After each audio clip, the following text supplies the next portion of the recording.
səhərə qədər bu uşaq həvəsli zikr, Quran oxuyur, namaz qılır. Baxır ki, səhərə yaxın bəzi insanlar yorğunluqdan yatıblar. Deyir ki, ata, bunlar da ölü kimi yatdılar. Sus, deyir. Atası hemen qarşına çatır, sus. Keşke sen de yatsaydın, insanların qeybətini eləməsəydin.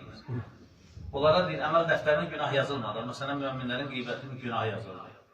Yəni, ola bilər ki, qardaşımız gündüz yorğun işləyib filan deyib, gecə əhya eləmək adından məsciddə dayanmış, yorğunluqdan taqəti oturduğu yerdə və yaxud oturduğu yerdə nəysə, ibadət sunulur, zikirlən yerdə yuxu tutmuş.